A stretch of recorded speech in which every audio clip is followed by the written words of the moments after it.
Buongiorno, ben ritrovati. Siamo in diretta come sempre. In primo piano la cronaca con una tragedia avvenuta a Rovigo. Un uomo di 56 anni, Renzo Macapani, è stato trovato morto questa mattina nella sua abitazione a Taglio di Po, intossicato probabilmente dalle esalazioni di un generatore di elettricità a gasolio. A dare l'allarme sono stati i colleghi dell'uomo che non lo hanno visto al lavoro. Sul posto sono giunti i carabinieri e vigili del fuoco e personale del SUEM 118. L'uomo, secondo alcune testimonianze, sarebbe ricorso al generatore poiché era in ristrettezze economiche e non poteva pagare le bollette della luce.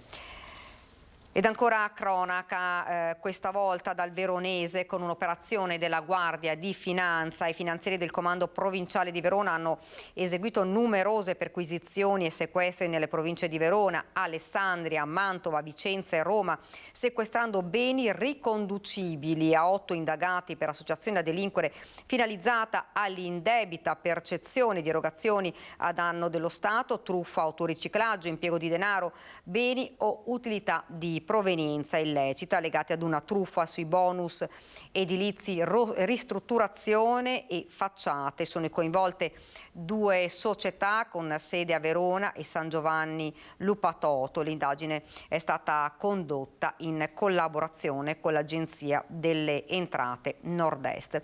Ed ora andiamo invece a Padova. Abbiamo parlato di furti. Sono stati arrestati 2 predoni accusati di aver rubato in casa di un commerciante di Saonara. Vediamo dunque il servizio.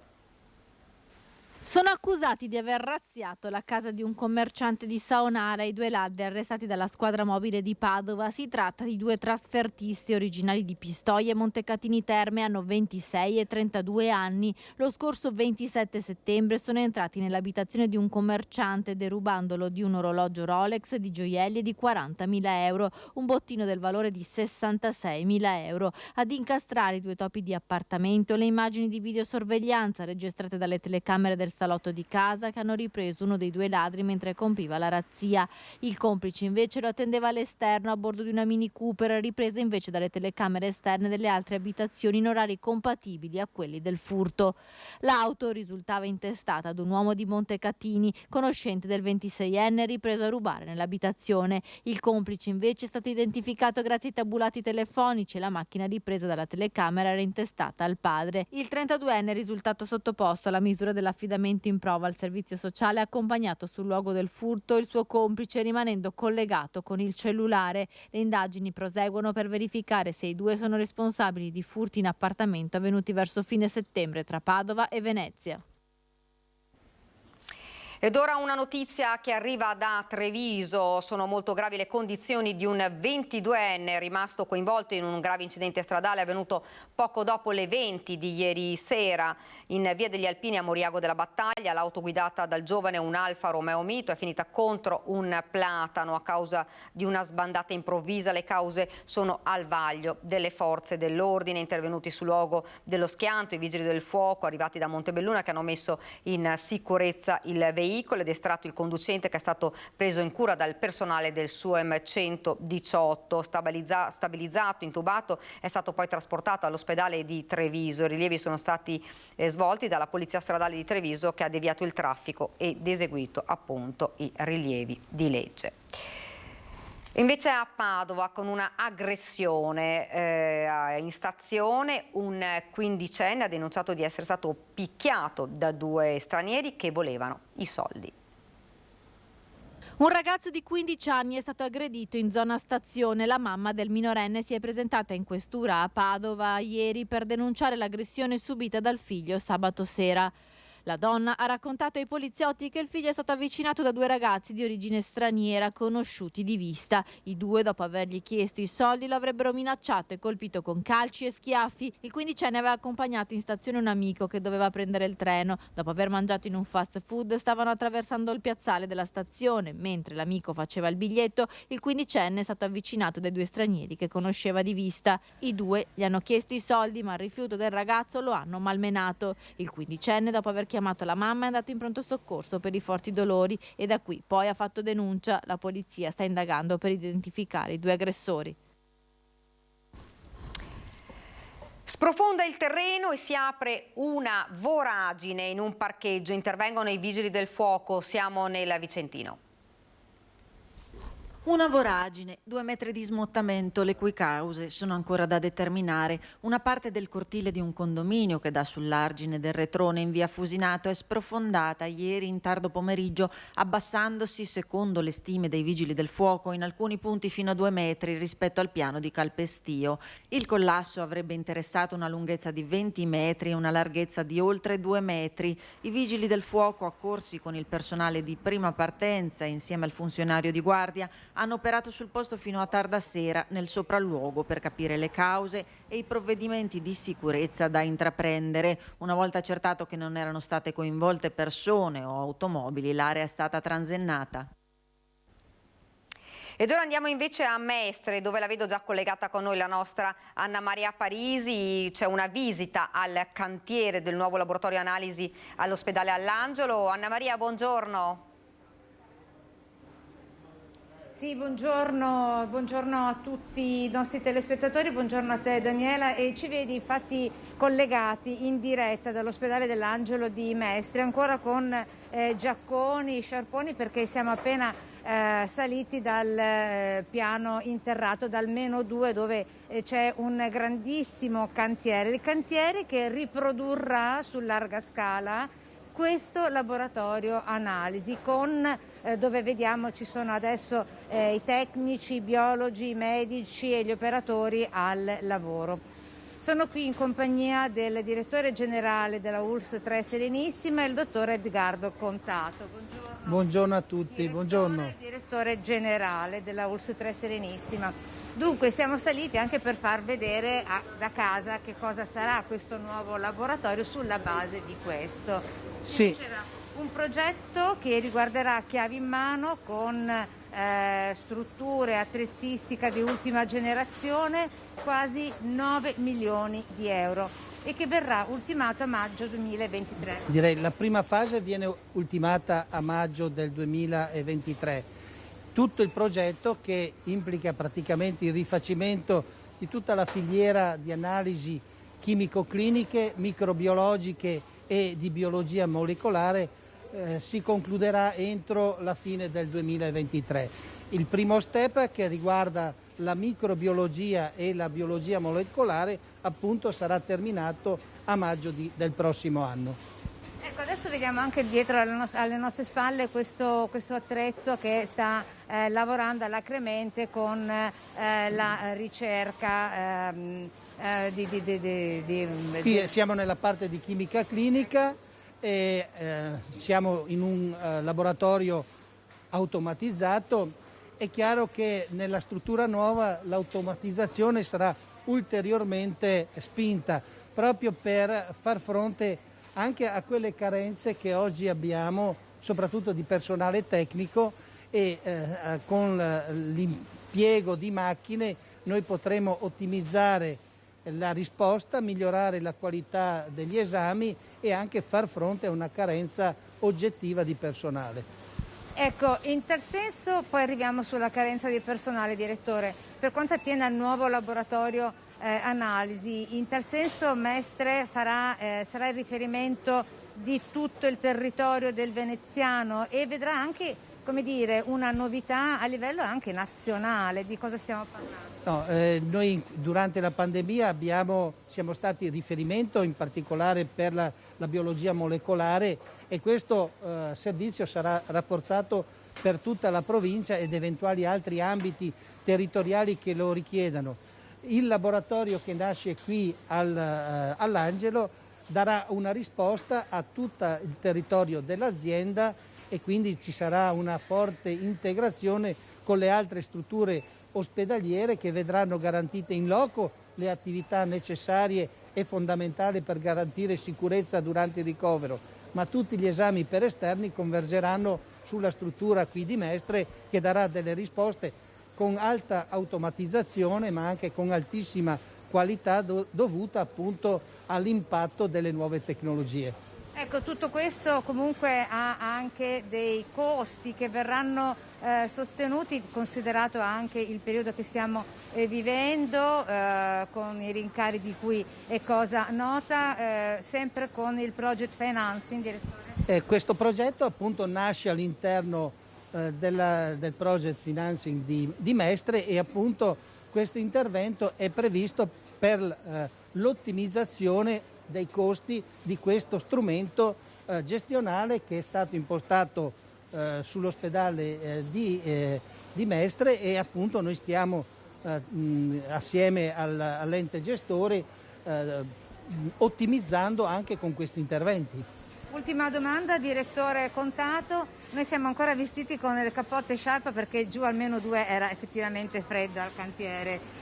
Questione costi energetici ospedalieri, quali i rincari che si sono registrati? Adesso noi stiamo facendo le valutazioni su tutta la struttura. Diciamo che anche nella gestione ci sono modalità diverse, perché abbiamo i project financing dove ci sono delle regole che noi dovremo rispettare, e comunque sul nostro bilancio ci sarà un impatto che si aggira attorno ai 7, 8, 9 milioni di euro in più. E con questo è tutto dal laboratorio analisi, ancora quello vecchio diciamo, ma tra virgolette è tutto. Grazie al direttore generale Edgardo Contato della ULSS 3 Serenissima. Ti restituisco la linea, Daniela. Grazie davvero Anna, grazie anche al tuo ospite. Noi andiamo avanti con il nostro telegiornale. Io dovrei avere in collegamento, adesso lo vedo già nel nostro schermo, il senatore Andrea Martella. Buongiorno. Buongiorno a lei e a tutti i telespettatori.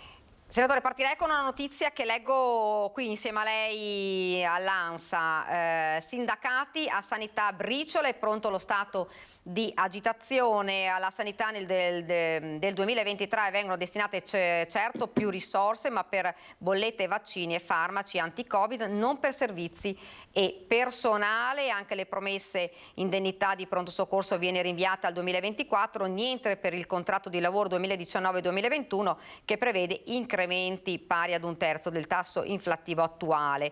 Dunque sindacati pronti allo stato di agitazione. Guardi, l'avevo detto anche l'altro giorno quando abbiamo visto le prime bozze della legge di bilancio. C'è da rimanere veramente preoccupati per la mancanza di investimenti sulla scuola e sulla sanità. Sulla sanità le risorse sono talmente basse che non potranno fare fronte a quelle che sono le esigenze delle regioni, le esigenze per il mantenimento della nostra struttura sanitaria pubblica e per l'aumento dei costi che c'è stato nel corso di questo periodo a seguito del caro energia. Io penso che il rischio sia molto grave e che se non ci sarà un intervento deciso rischiamo di mettere a repentaglio la sanità pubblica del nostro Paese, che è qualcosa di molto importante, che ha a che fare con i diritti dei cittadini, che da tempo stiamo anche in Veneto dicendo che è stata fortemente penalizzata dalle scelte della Regione. Ma a proposito di notizie, mi faccia dire che sono appena intervenuto qualche minuto fa al Senato per porre l'attenzione del governo su un'altra questione che ci ha colpito nel corso di questi giorni, cioè il maltempo che ha fatto grandi danni a Venezia, nella laguna, non a Venezia perché è stata protetta tramite il Mose, nel litorale, nel delta del Po, nell'Alto Adriatico. Ho chiesto al governo di intervenire, di mettere degli stanziamenti per far fronte alle esigenze del settore turistico, degli stabilimenti balneari, della pesca, delle infrastrutture. Venezia è stata protetta grazie al Mose. Sul litorale ci sono danni pesantissimi, bisogna intervenire, bisogna sapere che i cambiamenti climatici sono qualcosa che ci riguarda direttamente, così come bisogna impedire scelte come quelle che vorrebbe fare il governo, cioè le trivellazioni nell'Alto Adriatico, che rischierebbero nuovamente di rendere più fragile il nostro territorio. Senta, parlando sempre della manovra, il 17 dicembre è prevista una mobilitazione anche del Partito Democratico che insomma scende in piazza. Sì, noi faremo vari momenti nei quali di approfondimento e di iniziativa pubblica nei quali presenteremo una nostra proposta di manovra economica profondamente diversa da quella del governo e che pone al centro le questioni del caro energia, quindi degli aiuti alle famiglie, alle imprese, in maniera più efficace di quanto ha fatto il governo, sta pur stanziando circa 20 miliardi, in cui parleremo delle nostre proposte sul lavoro, delle nostre proposte sulla sanità e sulla scuola. Ci saranno varie iniziative. Il 17 di dicembre ci sarà questa manifestazione, anche in Veneto avremo vari momenti e dedicheremo la nostra attenzione, per esempio il 3 e il 4 dicembre, ad un approfondimento su molti temi che riguardano il PD, la regione Veneto, a cura appunto del PD del Veneto. Ecco, leggendo i titoli dei giornali nazionali, qui siamo al Corriere della Sera, che parte qua: manovra, cosa cambia per i lavoratori, dipendenti delle partite IVA, chi ci guadagna, bolletta, assegno unico, gli aiuti alle famiglie, che è un po' quello che si aspettava un po' la gente, però lei dice non è sufficiente questo. Ma direi che non è che lo dico solamente io, lo si sta vedendo, questi aiuti sono limitati ad un periodo temporale di 4 mesi e quindi destinati a non favorire una tenuta di fronte ad un'inflazione molto alta. Si interviene sulla non rivalutazione delle pensioni, si fanno altri interventi che rischiano di mettere il nostro paese in uno stato di tensione. Quindi anche ho visto che da molti settori, da molti anche organi di stampa si sono levate riserve e critiche. Insomma, questa è una manovra che non dà un'idea di futuro, che non pone delle ambizioni, è davvero una manovra piccola piccola, in parte di risorse già stanziate e con altre pochissime risorse, che cerca di dare qualche segnale di tipo identitario, e quindi il reddito di cittadinanza e quindi qualcosa in più sulla flat tax, ma non si affrontano le vere questioni del paese. Ecco, lei lo stava citando, uno degli argomenti che sta infuocando il dibattito, il reddito di cittadinanza. Sì, il reddito di cittadinanza è uno strumento che va sicuramente modificato e adeguato alle diverse esigenze di questo tempo. Già il governo Draghi aveva iniziato a farlo in passato.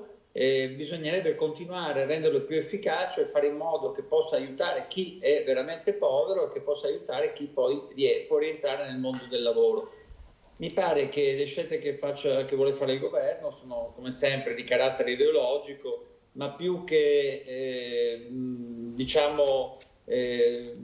si vuole colpire i poveri, e questo secondo me non è particolarmente significativo, perché nel corso di questi anni i poveri sono aumentati anche nella nostra regione, lo dicono tutte le statistiche, e quindi c'è bisogno di un intervento che possa aiutare anche chi si è impoverito. Naturalmente il reddito di cittadinanza potrebbe essere modificato, ma il furore ideologico con cui lo fa questo governo appare più una scelta di carattere politico che una scelta seria che possa modificare nel profondo questo strumento. Senatore, io vorrei anche parlare di una tematica di cui si parla purtroppo troppo spesso anche nelle televisioni, che è la violenza alle donne. Domani è una giornata importante contro la violenza, anche se tutte le giornate dovrebbero parlare di questo. Troppi femminicidi, troppe violenze ai danni delle donne, ma anche all'interno delle mura domestiche. Assolutamente sì, anche nella nostra regione abbiamo visto tanti episodi negli ultimi anni e anche negli ultimi mesi. Il Senato ha appena approvato, è stata dedicata a questo alla seduta di questa mattina, l'istituzione di una commissione bicamerale sul femminicidio per contrastare la violenza sulle donne, che si pone tutta una serie di obiettivi giusti, che è stata approvata all'unanimità e che servirà per introdurre misure di carattere legislativo che possano contrastare questo fenomeno. Naturalmente per farlo è necessario anche lavorare sul mondo della scuola, sui più giovani, su aspetti di carattere culturale che possono definire il nuovo alfabeto delle relazioni e che possono definire un rispetto tra le persone e nei confronti della donna, che è uno secondo me, dei grandi obiettivi che dobbiamo raggiungere. La parità di genere in ogni caso, da tutti i punti di vista, contrastando però un fenomeno come questo, davvero pericoloso e davvero inaccettabile. Io poi tornerei ad una notizia, senatore, che abbiamo letto in apertura di telegiornale, perché oltre alla tragedia c'è davvero dietro una tragedia ancora più grande, perché una persona di 56 anni a Rovigo, senatore, è morta per aver intossicato probabilmente dalle esalazioni di un generatore di elettricità a gasolio. A dare l'allarme erano stati i colleghi di lavoro, perché non l'avevano visto arrivare sul luogo di lavoro, però secondo alcune testimonianze sarebbe ricorso al generatore perché era in ristrettezze economiche. E la cosa sconcertante, perché questa è una cosa che veramente fa pensare, ma dovrebbe far arrabbiare tutti, non poteva pagare le bollette della luce. Che non posso che esprimere il mio dolore per questo episodio e per questa perdita, e non c'è dubbio che noi in questo periodo dobbiamo, come legislatori, soprattutto l'esecutivo, preoccuparci di sostenere chi è in difficoltà, chi si è impoverito, chi è rimasto senza lavoro, chi è solo, chi non può pagare le bollette che sono aumentate in maniera così elevata nel corso di quest'ultimo periodo. È per questo che bisogna proporre aiuti.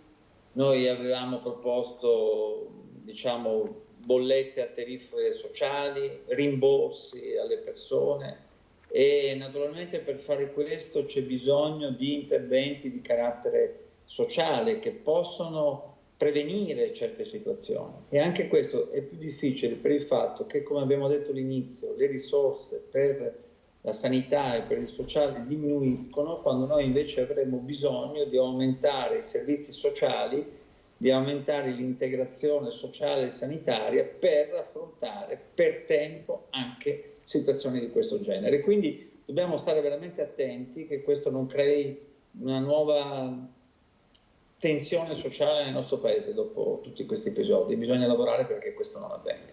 Anche perché, insomma, senatore, morire per accendere una stufa è davvero, fa davvero pensare, gente che non può pagare le bollette. Purtroppo questo è un caso, ma noi sentiamo di troppe persone, soprattutto anziane, poi che magari collegano le stufette proprio perché, piuttosto di rischiare di pagare una bolletta troppo alta, abbiamo persone, anziani, che ci dicono: noi non ce la facciamo, la bolletta è alta, la pensione è minima, e quindi dice: cosa facciamo? O mangiamo o ci riscaldiamo, oppure non mangiamo e non riscaldiamo, ci accendiamo le stufette, che sono, fra l'altro, lo diciamo ancora una volta, bisogna stare attenti perché sono pericolose.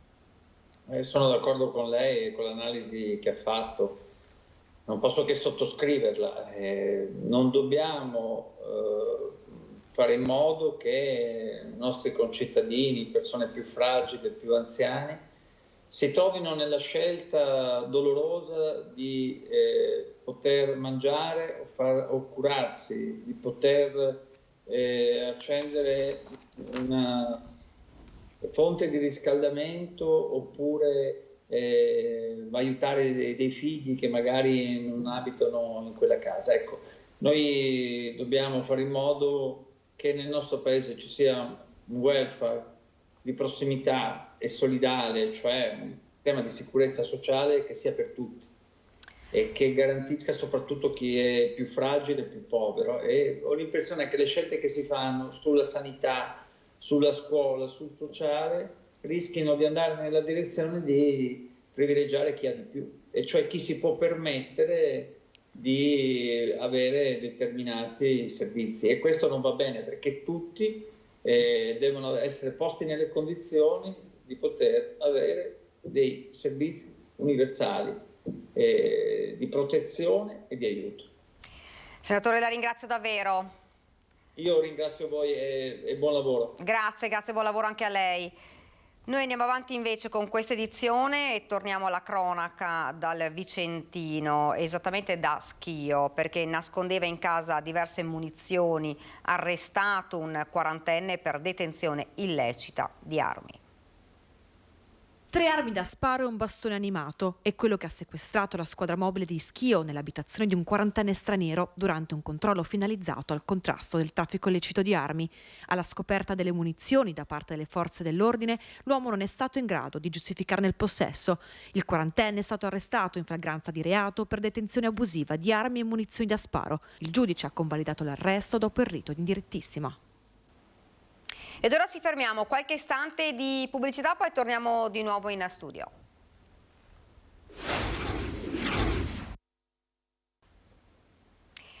Siamo tornati nuovamente in studio e continuiamo con la cronaca e lo facciamo con l'ospite che ci ha raggiunto qua in studio, che è il tenente colonnello Marco Turrini, comandante del reparto operativo dei Carabinieri di Treviso. Intanto buongiorno colonnello, grazie per essere qui. Buongiorno a lei e ai telespettatori.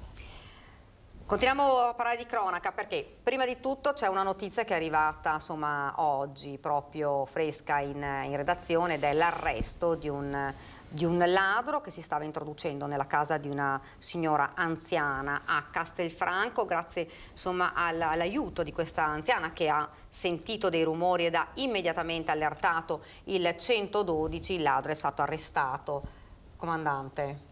Sì, è stata un'attività che è stata svolta nelle scorse ore dai colleghi di Castelfranco Veneto. Ora la posizione di questo soggetto ovviamente al vaglio della magistratura, però ecco, risalta subito un aspetto importante, cioè la collaborazione dei cittadini nella circostanza proprio di questa signora anziana che ha chiamato subito il 112 e ha consentito di allertare peraltro delle pattuglie che erano già in questa zona residenziale a svolgere un'attività appunto di prevenzione in questo periodo dell'anno che sappiamo essere molto particolare proprio per questo tipo di reati predatori, e quindi ecco le due cose, la collaborazione dei cittadini, ne ho parlato spesso qui anche da voi, unita diciamo a questa nostra attenzione particolare per questo tipo di reati, ha fatto sì di essere riusciti a raggiungere questo risultato e a intervenire in tempo, insomma. Ecco, l'abbiamo detto, alla casa di un'anziana, siete riusciti a prenderlo proprio mentre lui stava entrando dentro casa attraverso una finestra con tanto di arnesi, insomma, che conosciamo molto bene.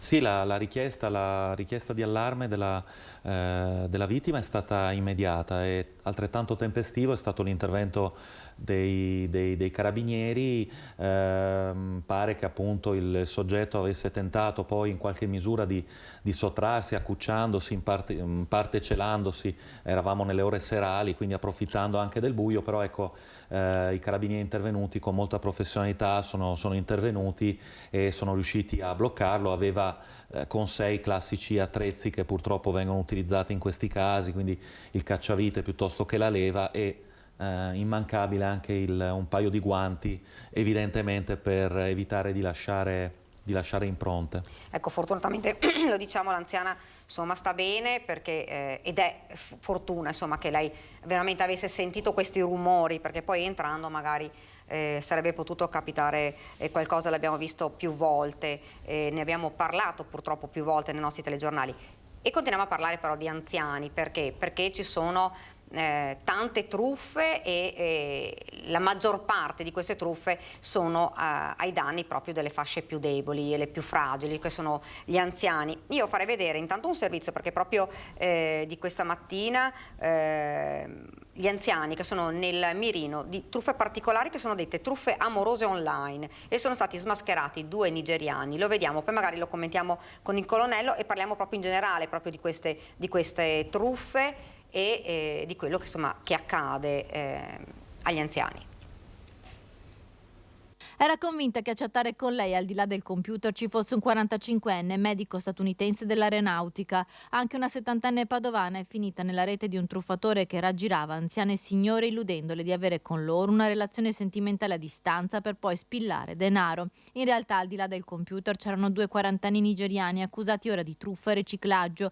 I 2 avrebbero raggirato ben 3 anziane tra Veneto, Lombardia e Trentino. In chat mostravano foto in divisa, lui uomo di bell'aspetto, distanza in Medio Oriente. Poi, dopo pochi scambi affettuosi, chiedeva soldi per sbloccare le valigie trattenute in dogana o con altre scuse. La pensionata padovana ha elargito $1.900 al sedicente chirurgo militare statunitense, ma alla successiva richiesta di denaro, questa volta con la scusa di dover sostenere cure mediche, la signora ha capito di essere stata truffata e ha presentato denuncia ai carabinieri. Attraverso risconti bancari e telematici, i militari dell'arma sono risaliti ad un conto bancario in Germania e da qui al primo nigeriano che insieme al complice avevano guadagnato illecitamente 20.000 euro.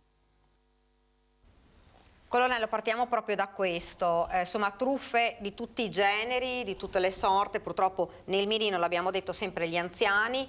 Questa è una delle truffe online e purtroppo poi è difficile per le anziane accorgersi di essere stati truffati, fortunatamente in questo caso invece si è accorta. Sì, c'è una particolare attenzione non da oggi ma ormai da diverso tempo dell'Arma dei Carabinieri verso questi reati che particolarmente odiosi proprio perché vanno a colpire gli anziani, quindi coloro i quali sono veramente i custodi dei nostri patrimonio, di valori, di tradizioni, sono le persone, sono i nostri cari, sono i nostri nonni, quindi c'è attenzione, come in questo caso si è intervenuti con un'attività di contrasto, però quello che stiamo facendo, abbiamo fatto e continueremo a fare è proprio un'attività di prevenzione e di informazione, che è un po' quella che cerchiamo di fare anche oggi con lei e di questo ovviamente vi ringrazio, proprio per prevenire queste forme, queste truffe. È chiaro, questo è un esempio di truffa online, gli strumenti di pagamento attuali che prevedono appunto l'utilizzo dell'online, la diffusione di questi strumenti ha favorito ovviamente il proliferare purtroppo anche di queste truffe e quindi ci sono alcuni consigli che ovviamente continuiamo a dare, quindi nell'essere attenti e valutare ovviamente tutte queste offerte che vengono presentate. Poi un aspetto che ecco, voglio evidenziare è questo far leva sempre anche sugli aspetti sentimentali, sui sentimenti insomma di queste persone. Vuoi appunto questa per cercare di avvicinarle, ma anche sostanzialmente magari mettendo in gioco quelli che possono essere gli affetti di queste persone, quindi ipotizzando ad esempio eventi negativi accaduti a propri congiunti, a propri figli, finti incidenti e quant'altro, proprio per andare ad abbassare quelle difese, no? Che nell'anziano spesso già fragili, e quindi approfittarne poi portare a termine queste truffe. Ecco, lei appunto aveva accennato a questa truffa, che è una truffa che sta ricorrendo purtroppo in questi tempi, che è quella degli incidenti stradali, dove un sedicente avvocato chiama un'anziana dicendo che il figlio, la figlia, un parente comunque ha avuto un incidente e che per evitare, magari lo ha provocato, e per evitare magari conseguenze si chiede magari una somma di soldi in cauzione per cercare di risolvere la problematica. In realtà questa è una truffa, lo diciamo apertamente ma in maniera molto chiara, e quando ci sono queste cose avvertite il 112, perché purtroppo ne abbiamo viste, ne abbiamo sentite davvero tante, e prendono di mira proprio gli anziani, come diceva lei, proprio li colpiscono proprio nei sentimenti.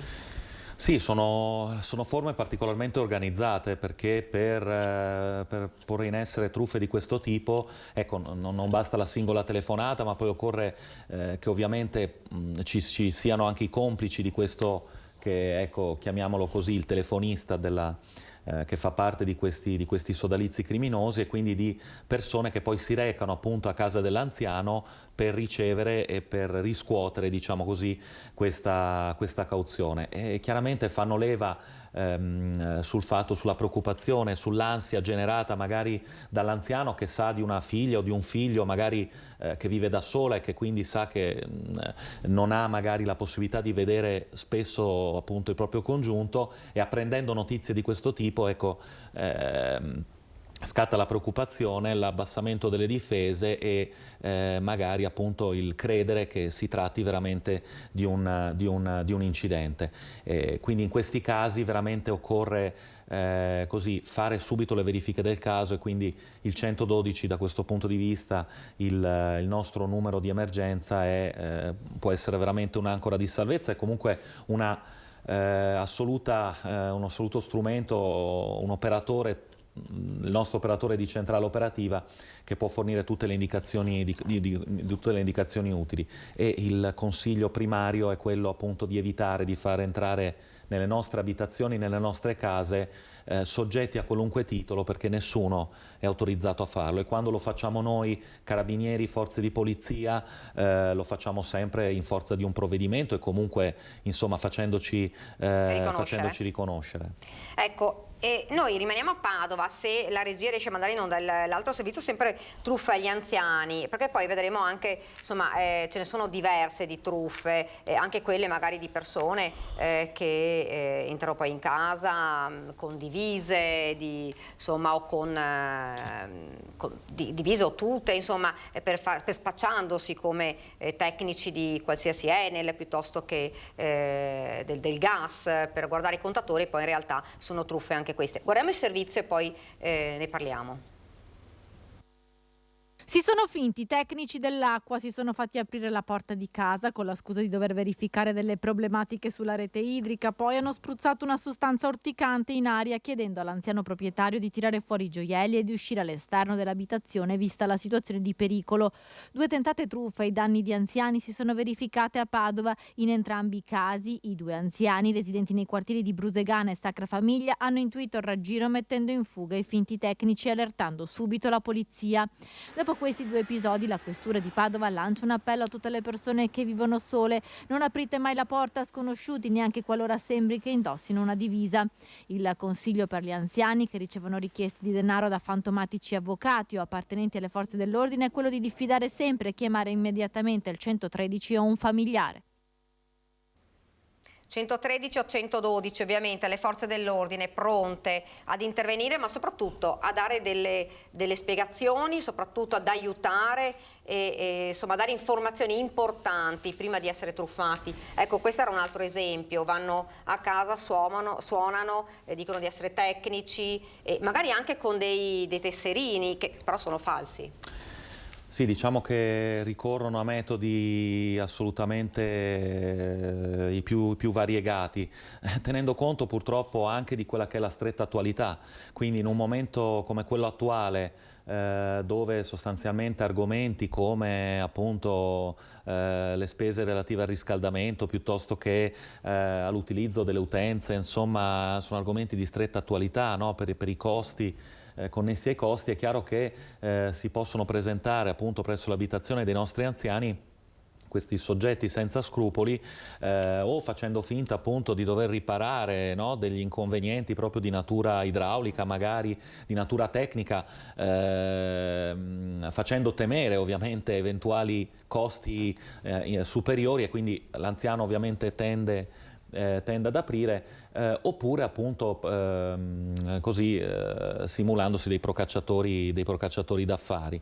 Anche in questi casi, ecco, vale, ma è stato ricordato nel servizio, la regola per cui prima di far entrare in casa queste persone occorre fare le verifiche del caso. Molto spesso si tratta anche di incaricati di società, quindi assolutamente regolari, però ecco, una verifica in più è sempre necessaria.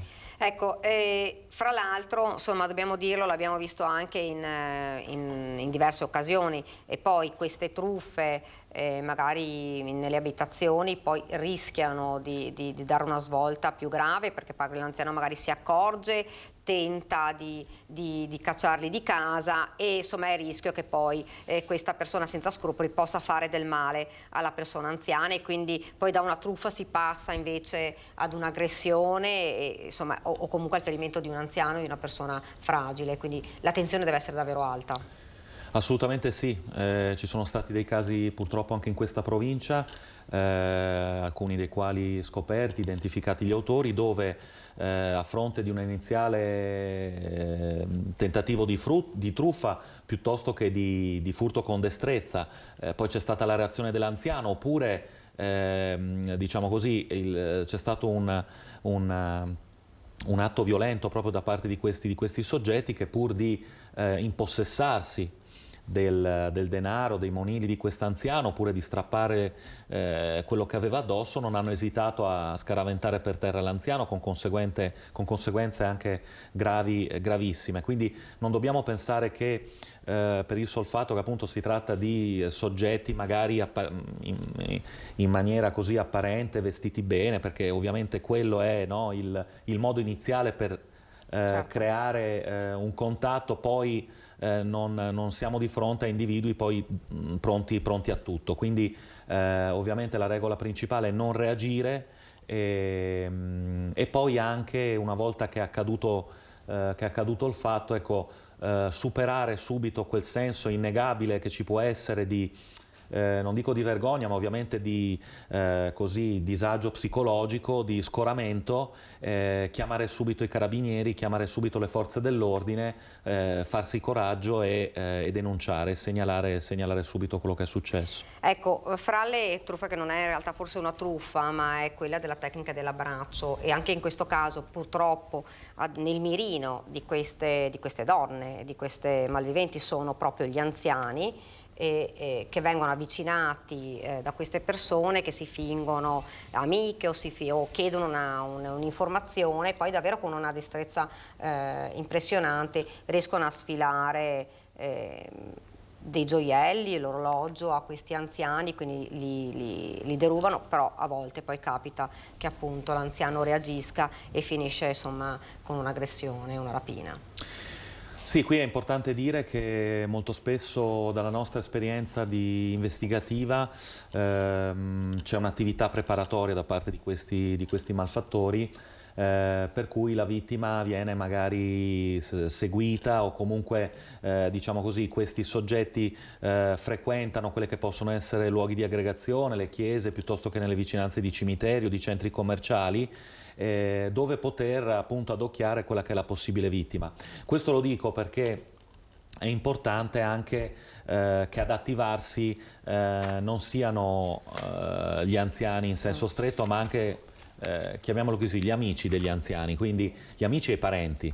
Quindi chiunque vedesse, sostanzialmente assistesse a diciamo movimenti sospetti di autovetture, oppure magari soggetti che stazionano in un determinato punto, insomma apparentemente senza motivo, ecco, queste segnalazioni per noi sono importantissime, perché molto spesso, ecco, ci conducono a identificare delle persone che invece si trovano in quel posto o transitano a quell'ora in quella zona, non diciamo così per attività lecite, quanto piuttosto per porre in essere questo tipo di truffe che accadono in modo numeroso anche nella nostra provincia.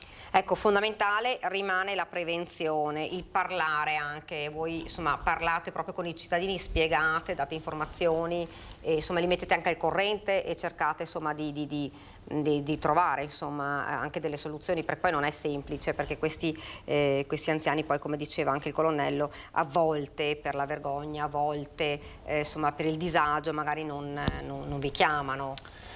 Sì, diciamo che noi puntiamo molto su un vantaggio innegabile, che è quello di avere le nostre stazioni capillarmente presenti sul territorio, quindi i nostri marescialli, i nostri comandanti di stazione, che sono veramente inseriti nelle comunità e sono, diciamo, un primo punto di ascolto per chiunque, ma a maggior ragione per l'anziano, che molto spesso magari già fa fatica anche a muoversi, a percorrere magari distanze lunghe, quindi un punto d'ascolto importante. E poi oltre che essere presenti appunto con i nostri presidi territoriali, andiamo ecco, a cercare gli anziani, a trovare un confronto, a dar loro ascolto in innumerevoli circostanze, quali possono essere ovviamente centri parrocchiali, centri per gli anziani. Abbiamo diverse iniziative in atto con le amministrazioni comunali. Da questo punto di vista ecco, c'è una collaborazione strettissima con le amministrazioni comunali, con le polizie locali, per svolgere questo tipo di iniziative e fare un lavoro proprio continuo, ripetuto di informazione. E poi oggi nella prova la possibilità di così avere a disposizione il mezzo televisivo piuttosto che il mezzo radiofonico per poter dare questi consigli utili, che poi sono consigli veramente elementari, basilari, anche facili da ricordare: il 112, l'112, il numero di emergenza, che tra l'altro è il numero unico europeo di emergenza, e quindi è facile da ricordare, così come far vedere, far capire quali sono le principali truffe, le principali reati, le modalità con le quali questi reati vengono messi a segno. Ecco, speriamo possa essere un modo per anticipare la tutela dei nostri anziani, quindi non arrivare quando è troppo tardi. L'attività di contrasto la svolgiamo, cerchiamo di svolgerla quotidianamente, ripeto, con le nostre stazioni, con i nostri reparti,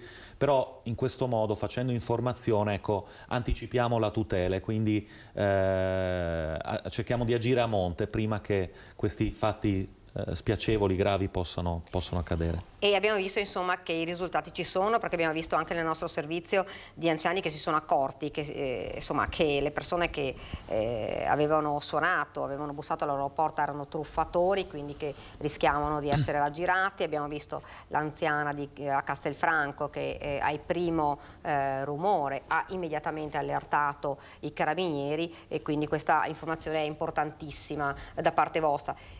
Com'è la risposta quando voi andate lì? Che cosa vi chiedono gli anziani soprattutto? Perché magari sono le cose magari più importanti, ma anche basilari, che però sono fondamentali per loro. Che cosa vi chiedono maggiormente?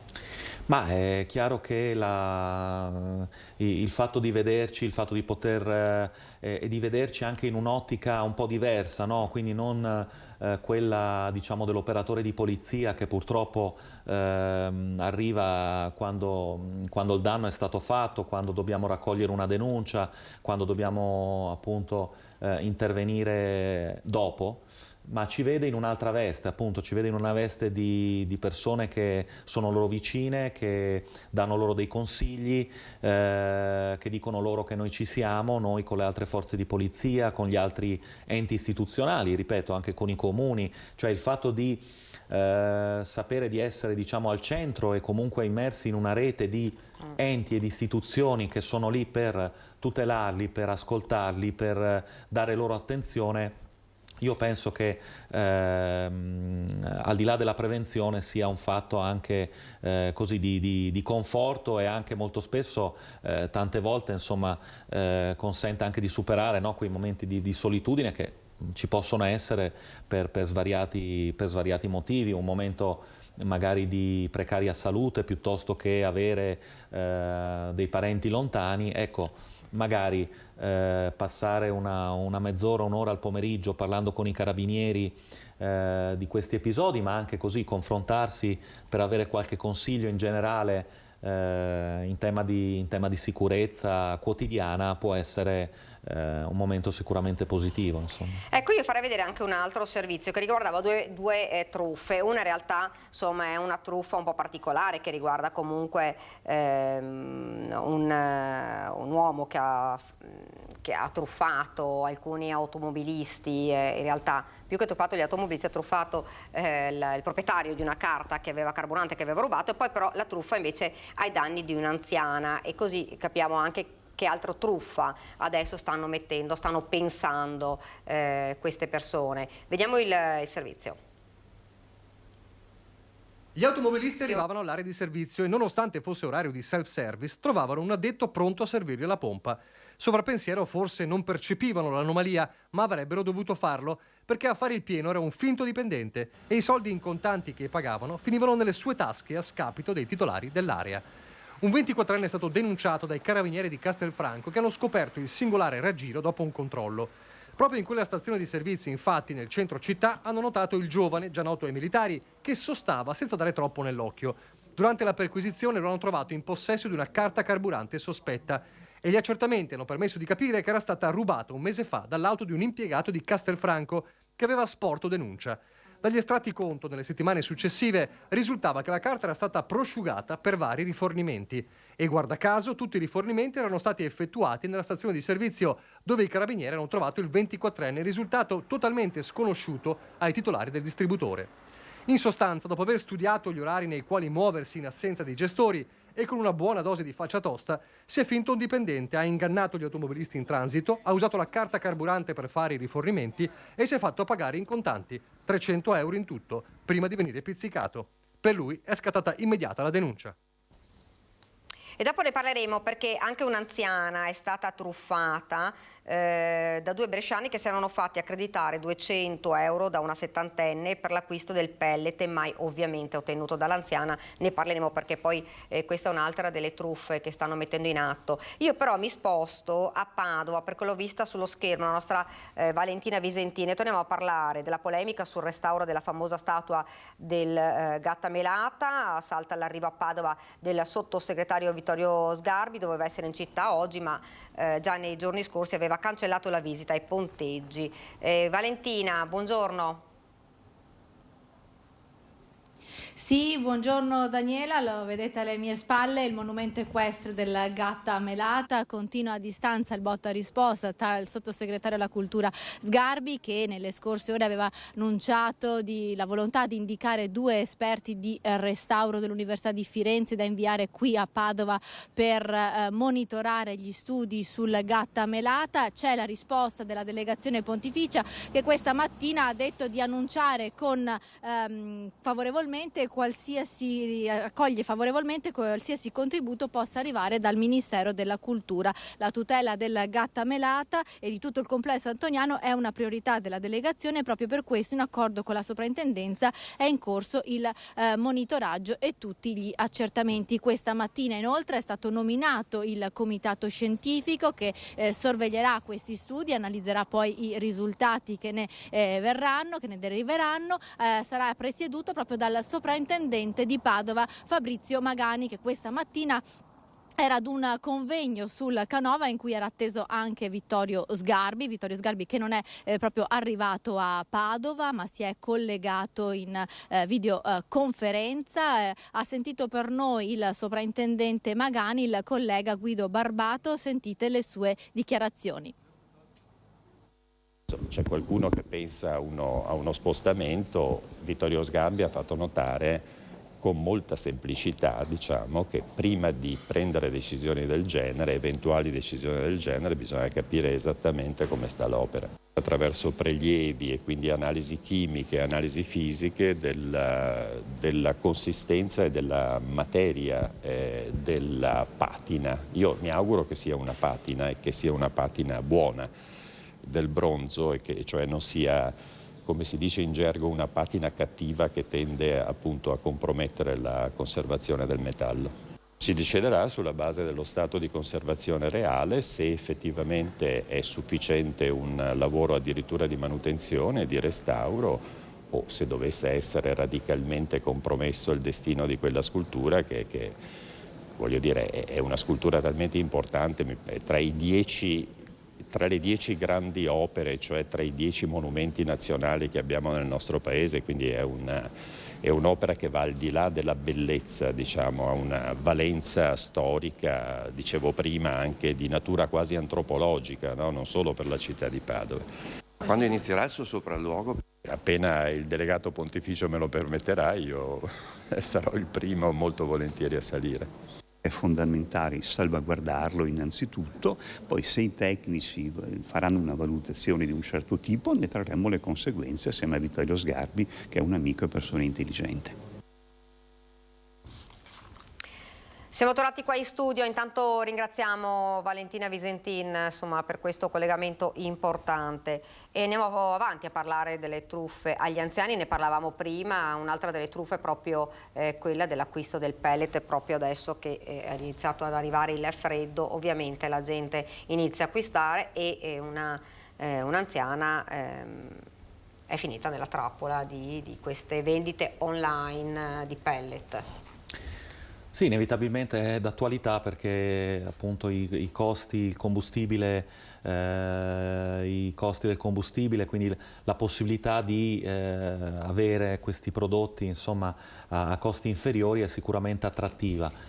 Qui il suggerimento è ovviamente quello di diffidare da beni e servizi che vengono offerti online a prezzi assolutamente al di fuori insomma, del mercato, perché possono celare ovviamente non un affare ma invece una vera e propria truffa, e quindi molto spesso questi truffatori, utilizzando magari delle carte prepagate, si fanno poi appunto accreditare importi di denaro per poi ovviamente sparire o comunque rendersi irreperibile all'acquirente senza recapitare la merce poi che chi aveva acquistato appunto attendeva.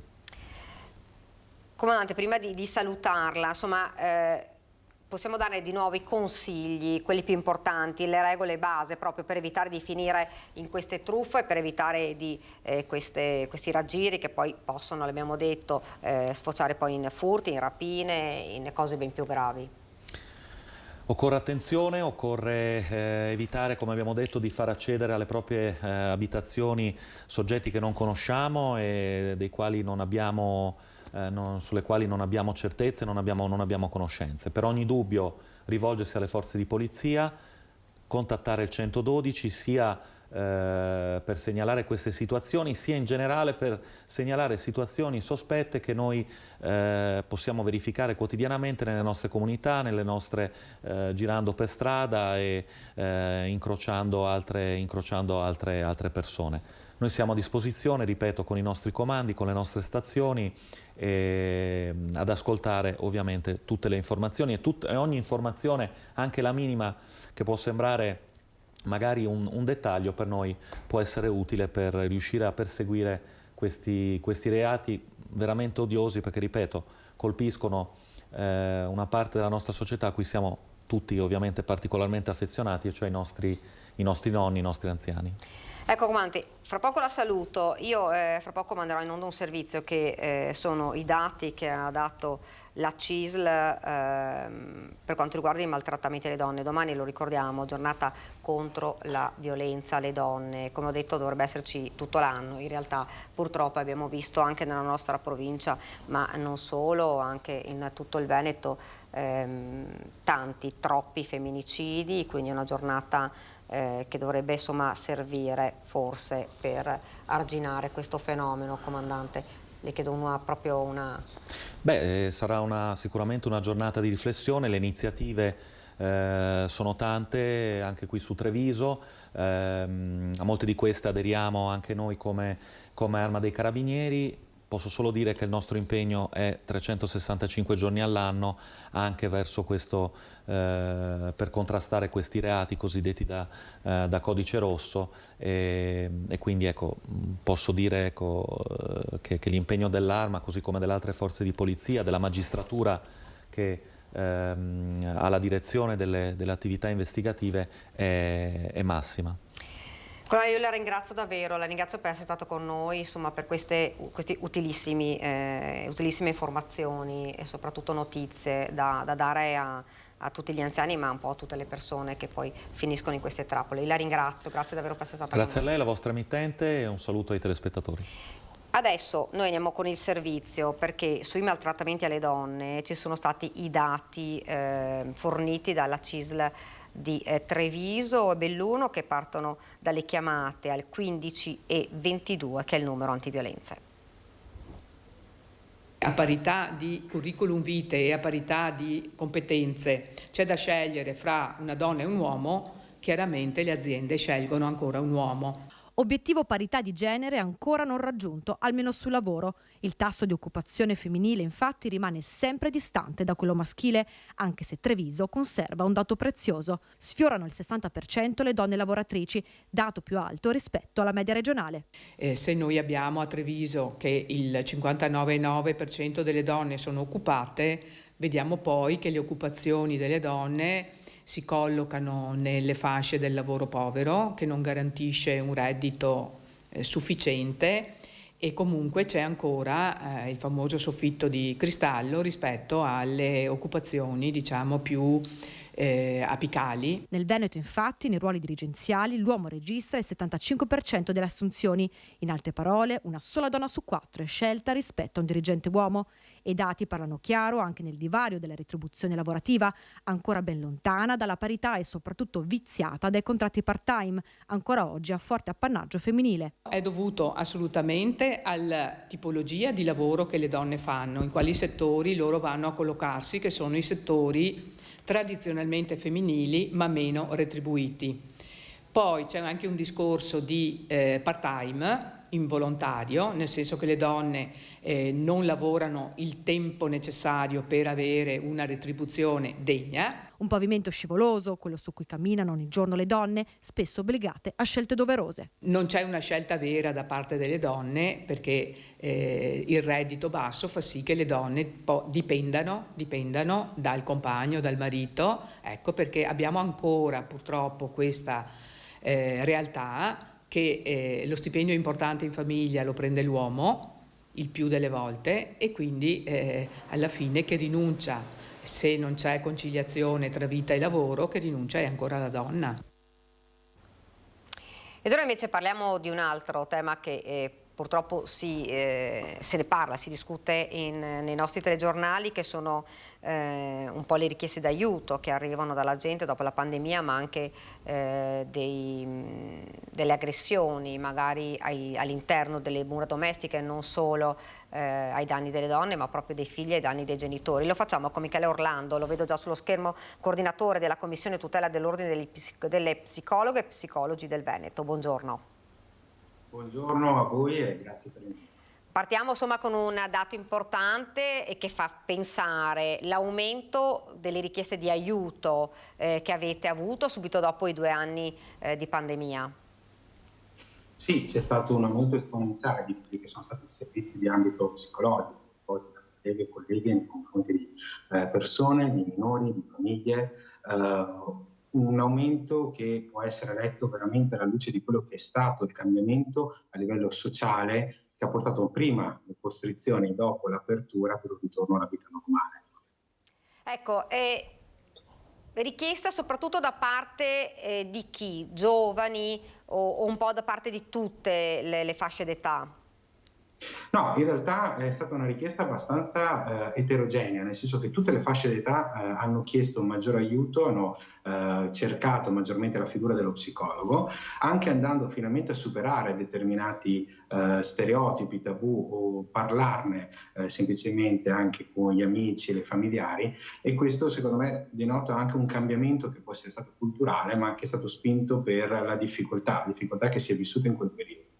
L'esempio, secondo me, gli esempi molto importanti sono stati ad esempio il boom di richieste di accesso al bonus psicologico, che è stato uno dei maggiori fattori, ma anche l'accesso a quello che sono gli sportelli scolastici, che sono stati attivati in maniera molto più importante, nel senso che erano esperienze già presenti prima, ma ora sono state potenziate, e grazie anche all'impegno del governo con i fondi, ragazzi e ragazze, insegnanti, personale scolastico, genitori che accedono agli sportelli degli psicologi scolastici per chiedere un aiuto, un orientamento, un supporto in quello che è un periodo di cambiamento, ma anche quello che può essere una normale fase di crescita, fase di evoluzione. Ecco, lei diceva è un cambiamento di cultura, effettivamente sono disagi che adesso insomma vengono affrontati, magari prima o per vergogna o per timore magari una persona non chiedeva aiuto. Esatto, c'è un cambiamento che è dovuto intanto da avere più coraggio, possiamo dire, avere più attenzione a se stessi, a quelle che sono le condizioni di disagio che si stanno vivendo, ma c'è anche un cambiamento nella visione di quella che è la figura poi dello psicologo, che in quanto tale non è una professionista che si occupa unicamente della forma di disagio, di quella che può essere la psicopatologia, ma innanzitutto promuove il benessere della persona, la crescita psicologica, emotiva, cognitiva e personale di ognuno di noi. Ecco. Quindi già anche riportare all'interno questa riflessione, questa nuova visione ha fatto sì che le persone si affidassero maggiormente, facessero molta più attenzione nella scelta del corretto professionista per farsi accompagnare per un periodo della propria vita. Ecco, e a questo c'è anche un altro dato che fa pensare, che è stato il proliferare di finti professionisti, cioè sul web e online se ne trovano davvero di tutti i tipi. Sì, corretto. E infatti in merito, proprio la scorsa settimana abbiamo organizzato un momento di incontro con la cittadinanza, con i professionisti, insieme alle forze dell'ordine del territorio, in particolar modo le forze dell'ordine di Padova e della Regione Veneto. Questo perché in realtà questo fenomeno di abusivismo è un fenomeno di vecchia data, non è così nuovo, ma in questo periodo dove la richiesta è diventata maggiore, ovviamente è diventato maggiore anche quello che è il fenomeno.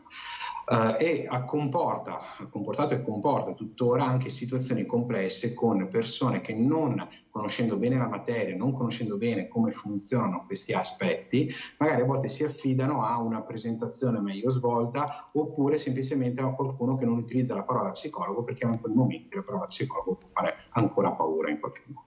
Ecco, quindi insomma l'appello è quello di comunque stare molto attenti a chi ci si rivolge. Sì, bisogna fare molta attenzione, ci sono degli strumenti per fare attenzione. Noi partiamo da un presupposto che noi abbiamo una commissione tutela, che è quella che coordino io presso l'Ordine degli Psicologi e delle Psicologhe del Veneto, che si occupa intanto di attenzionare tutte quelle situazioni complesse, quelle situazioni delicate dove effettivamente potrebbe palesarsi l'esercizio abusivo di professione, e lo fa soprattutto con attenzione verso la cittadinanza, la salute della cittadinanza e verso quella che è la categoria professionale. Oltre a questo, quindi ognuno può fare delle domande dirette all'ordine, dove io e la Commissione rispondiamo a quelli che sono i quesiti dei cittadini e dei professionisti, ma può anche in autonomia andare a verificare se la persona a cui si sta affidando, a cui sta facendo determinate domande, è iscritto all'albo degli psicologi attraverso l'albo unico del Consiglio Nazionale dell'Ordine degli Psicologi d'Italia, e in automatico può vedere se è un professionista vero, se è formato, se è abilitato, se è iscritto e se segue determinate quindi procedure che sono richieste a norma di legge. Senta, io vorrei affrontare anche uno degli argomenti insomma, di cui si discute tanto in questo periodo, purtroppo. Diciamo purtroppo perché sono le aggressioni all'interno delle mura domestiche, delle mura familiari, ma non sono solo ai danni di donne, ma anzi proprio di figli che si ribellano e insomma provocano tragedie vere e proprie, perché aggrediscono in maniera molto violenta i propri genitori. Cosa sta scattando in questo momento? Avete mai pensato? Perché tanti, ne abbiamo visti anche nella provincia di Treviso, tanti in poco tempo.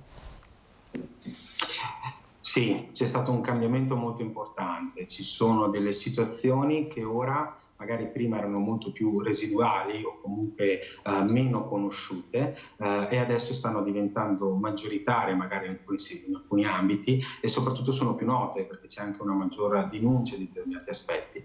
C'è un disagio che è aumentato, che è stato spinto soprattutto dal periodo pandemico, dalla chiusura, dal non permettere più ai ragazzi di entrare in contatto con quelle stazioni di benessere e di prevenzione che possono essere le istituzioni scolastiche, possono essere le istituzioni educative e tutte le professionalità adeguate, e questo ha fatto sì che aumentassero quei disagi personali, quelle difficoltà personali che possono sfociare in alcuni casi in episodi di isolamento a livello sociale, domestico, in altri casi in episodi di aggressività all'interno delle mura domestiche, oppure aggressività esperita in ambiti pubblici, no? Come i fenomeni che abbiamo visto di gruppi di ragazzi che magari mettevano in atto determinati comportamenti non adeguati.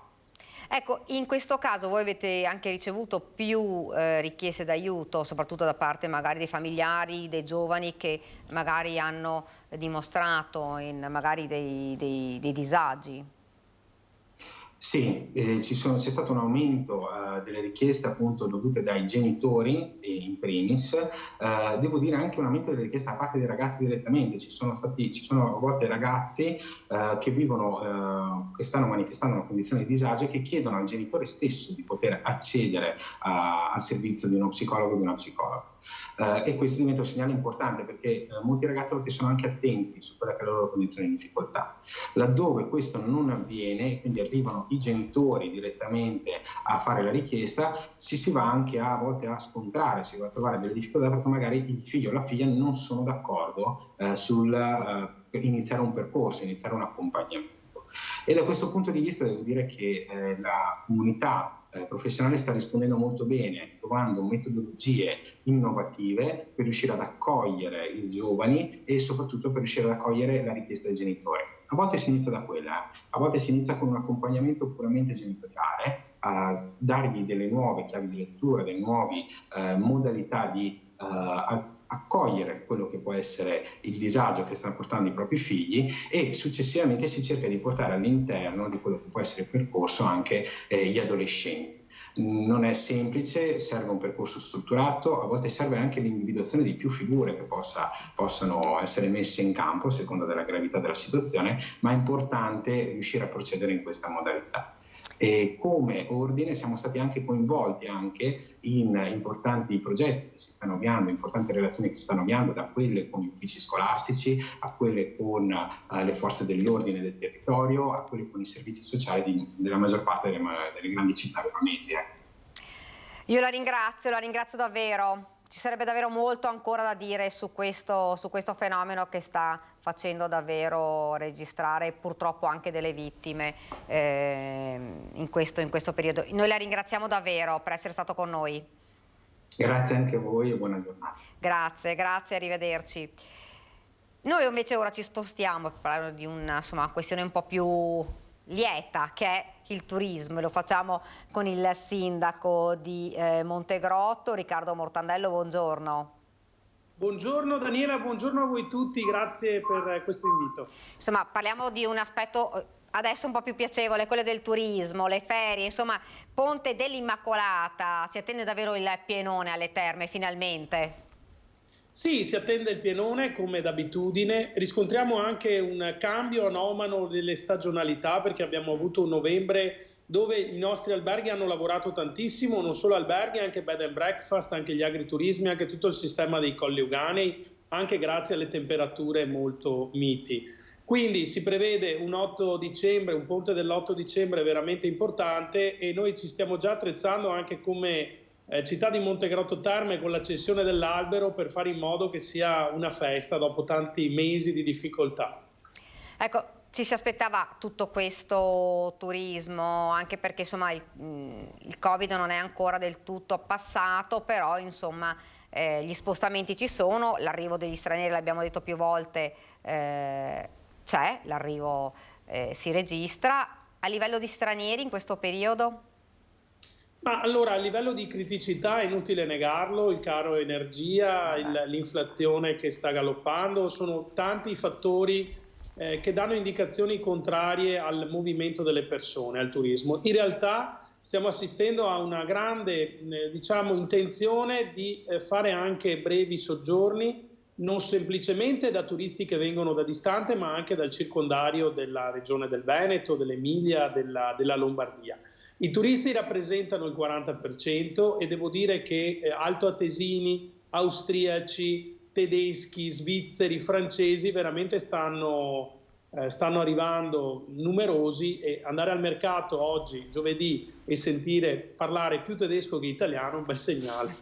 Ecco, senta, lei accennava appunto il problema caro bollette, ormai lo sappiamo, ne abbiamo parlato più volte, la situazione, perché insomma gli alberghi poi sono quelli che un po' risentono maggiormente, tutti, ma gli alberghi sicuramente ne risentono maggiormente. Sì, sicuramente ci sono state bollette più che triplicate, dobbiamo fare un monumento agli imprenditori termoalberghieri della nostra destinazione turistica perché continuano comunque a tenere duro. È altrettanto vero che da un altro punto di vista siamo abbastanza fortunati, perché i nostri alberghi utilizzano come fonte di riscaldamento il calore dell'acqua salso-bromoiodica termale che sgorga, che viene emunta dai 60 agli 87 gradi. Quindi abbiamo anche delle economie che permettono ai nostri albergatori di respirare. È indubbio che il caro bollette, il caro energia, il caro materiali, anche semplicemente per chi vuole sistemare l'albergo, incide molto. È indubbio che le tariffe, i prezzi sicuramente hanno subito dei leggeri aumenti, ma il livello di accoglienza turistica, di ospitalità e di servizio che danno i nostri alberghi è talmente elevato che comunque stiamo assistendo a dei numeri importanti. E paritariamente alle presenze turistiche stiamo assistendo anche a degli investimenti importanti in strutture dismesse che verranno riattivate come alberghi. Ecco, Sindaco, lei diceva si sente parlare tanto straniero, qualcuno diceva ma questo rincaro delle bollette invece insomma per gli italiani può registrare un calo degli spostamenti? Non semplicemente un calo degli spostamenti, ma anche una durata media minore per chi decide magari di fare una gita fuori porta. C'è da dire che siamo tutti in attesa, anche come amministrazioni comunali, di questa legge di bilancio del governo per capire anche cosa fare con i nostri bilanci. Noi stiamo facendo i salti mortali per riuscire a chiudere il bilancio entro fine anno in modo da non entrare in esercizio provvisorio che comporterebbe dei disagi enormi proprio in termini operativi per dare i servizi ai cittadini, e quindi io confido che il governo in tempi rapidi cerchi di venire in soccorso non solo alle imprese e ai cittadini, ma anche ai comuni che quotidianamente erogano servizi ai cittadini e che, ad esempio nel nostro caso, abbiamo avuto 1 milione in più di caro energia, che per un comune di 11.000 abitanti, credetemi, non è poco. Ecco, lei accennava al fatto che la gente viene, però rimane meno giorni di quello che magari avrebbe fatto in altri tempi. Si attende sicuramente adesso la manovra del governo, ma come comune state facendo qualche iniziativa per cercare magari di bloccare, diciamo così, un po' i turisti, un po' di più nel territorio?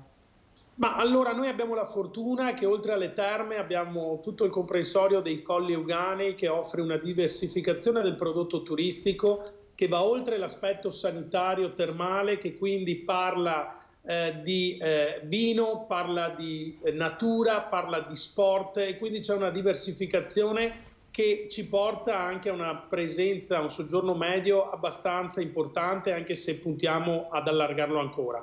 Attualmente il soggiorno medio è di 3,5 giorni, nei tempi d'oro erano 7 notti, 12 notti. Ovviamente per quanto concerne le festività gli alberghi mettono un soggiorno minimo che presumibilmente, credo per il ponte dell'8 dicembre, sarà di 3 notti, cadendo mi pare l'8 dicembre infrasettimanale. Quindi l'obiettivo è aumentare il periodo in cui il periodo medio di soggiorno dei turisti, però per fare questo bisogna che tutto il territorio sia attrezzato e lo stiamo facendo. L'8 dicembre, vi do questa piccola anticipazione che uscirà ufficialmente solo tra qualche giorno, accenderemo l'albero in Piazza Roma con un fantastico concerto di Cristina D'Avena, e quindi sarà anche un motivo per tornare un po' tutti più bambini. Ecco, altre iniziative, Sindaco, in questi giorni, oltre all'accensione dell'albero, che lo ricordiamo è l'8 dicembre? Sì, questo weekend nella nostra fantastica Villa Draghi ci sarà una fiera del vino naturale. Vino al Vino si chiamerà, organizzata da alcune aziende, da alcuni esercizi della zona di Abano e soprattutto di Padova, e questa fiera consisterà in 50 espositori, cantine da tutta Europa che punteranno appunto su far conoscere il vino naturale. Per cui se questo weekend, sabato e domenica, avete voglia di fare un giro a Villa Draghi, potrete assaggiare degli ottimi vini, non solo italiani ma da tutta Europa. Sindaco, io la ringrazio. La ringrazio Grazie davvero. A voi, un abbraccio e buon lavoro a tutti. Grazie Sindaco. Noi andiamo adesso, continuiamo con la cronaca prima di andare in pubblicità. Grazie, arrivederci Sindaco, lo vedo ancora. A Padova, dove un gruppo di cittadini del quartiere Guizza, dove un gruppo ha segnalato il ritrovamento di misteriose frecce nei giardini delle abitazioni. Ovviamente su questo caso stanno indagando ora le forze dell'ordine. Non so se la regia riesce a mandare in onda questo servizio che appunto riguarda proprio Padova, nel quartiere Guizza a Padova. Qualche settimana fa, mentre facevamo i lavori di giardinaggio, abbiamo trovato delle frecce in giardino e pensavamo che fossero dei bambini che abitano nelle case qui vicino. Abbiamo chiesto ai vicini e anche loro hanno trovato le stesse identiche frecce. 8 frecce lunghe una trentina di centimetri, questa che ci mostra chiara non ha la punta, ma le altre che sono state rinvenute nei giardini e nell'abitazione ce l'avevano. Nel quartiere Guizza a Padova qualche settimana fa ci sono stati questi misteriosi ritrovamenti, non solo nei giardini. In un caso una freccia si è conficcata nella fioriera di un terrazzo ai piani più alti. I residenti di Via Bruni non nascondono la loro preoccupazione. Preoccupati abbiamo chiamato i vigili e li abbiamo fatte vedere ed è emerso che sono delle frecce che possono essere tirate da una distanza di circa 30 metri. Le misteriose frecce del quartiere Guizza sono comparse pochi giorni dopo i fatti di Genova, dove un ragazzo che stava festeggiando la nascita del figlio in un bar è rimasto ucciso da una freccia scoccata da una finestra di un'abitazione da un uomo stanco dei rumori provenienti dai locali sotto le sue finestre. Da qui la decisione di alcuni cittadini di fare denuncia nella speranza di individuare il pericoloso arciere. Abbiamo effettuato un esposto al comando della Polizia Municipale qui del quartiere e adesso loro stanno facendo delle indagini e hanno già provveduto anche a contattare i vicini che stanno qui intorno per comprendere chi magari possiede un arco di questo genere. Ed ora rimaniamo a Padova per parlare del maltempo che è imperversato proprio nel Veneto l'altro giorno e con la pioggia ha provocato anche dei disagi agli utenti dei mezzi pubblici. In alcuni autobus la pioggia entrava dal tettuccio. La pioggia caduta copiosa martedì ha colpito anche il trasporto pubblico locale. In molti autobus, soprattutto in quelli più vecchi, è piovuto dentro. A denunciarlo sono stati molti utenti che hanno segnalato diversi casi di autobus allagati al vicepresidente della provincia di Padova, Vincenzo Gottardo. Cittadini che hanno lamentato che all'interno degli autobus, stiamo parlando ovviamente degli autobus più vecchi, quelli dei primi anni del 2000, entrava una quantità d'acqua tanto da dar fastidio a bagnare i viaggiatori all'interno dei mezzi. Quindi viene sollevata un'altra questione importante dall'ente di governo, quindi provincia e comune di Padova, nei confronti di Bus Italia sulla bisogno, sulla necessità di rinnovare, di ammodernare il parco mezzi. L'acqua entrava dai finestrini o dal tettuccio, in alcuni casi provocando disagi ai passeggeri costretti a viaggiare bagnati e rischiando anche di scivolare a terra. Il parco mezzi di Bus Italia è di 530 destinati al trasporto urbano ed extraurbano. Nel piano dell'azienda, specifica Gottardo, c'è un rinnovo di quelli più datati immatricolati nei primi anni del 2000. C'è assolutamente necessità di questa sostituzione dei mezzi perché appunto oltre ad essere anche non più idonei come caratteristiche anche di sicurezza e di rispetto per le norme sull'ambiente, sono anche molto vecchi e quindi necessitano di manutenzione. Quanti ne dovrebbero essere sostituiti? In totale sono 230 i mezzi per i quali entro appunto la fine dell'anno prossimo è prevista la sostituzione. Ed ora ci fermiamo un attimo, ci sono le previsioni del tempo, la pubblicità, poi torneremo in studio con un approfondimento, parleremo di una delle tematiche che si discute di più e domani è il 25 di novembre, è la giornata contro la violenza alle donne, infatti parleremo di violenza di genere e emergenza infinita.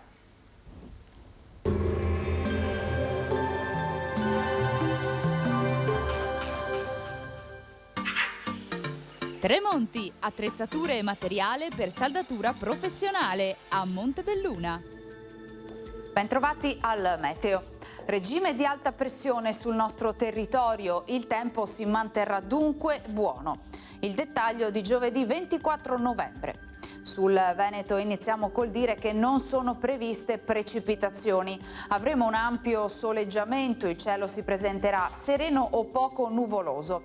Sulla pianura di prima mattina nebbie locali in dissolvimento con il passare delle ore e in nuova formazione di sera. Temperature in calo, minime tra 1 e 4 gradi, massime invece comprese tra i 9 e i 12 gradi all'incirca. Spostiamoci ora sul Friuli Venezia Giulia, anche qui cielo al massimo poco nuvoloso con qualche addensamento ma innocuo, marea ancora sostenuta al mattino. Temperature minime tra lo 0 e i 6 gradi, massime sui 10-14 gradi. Infine diamo uno sguardo al Trentino Alto Adige, dove sarà soleggiato con qualche annuvolamento più intenso a nord e possibilità di qualche debole nevicata lungo il confine con il Tirolo. Temperature minime intorno a 1 grado, massime sugli 11 gradi all'incirca. Dal meteo di Antena 3 per ora è tutto, grazie per l'attenzione, arrivederci.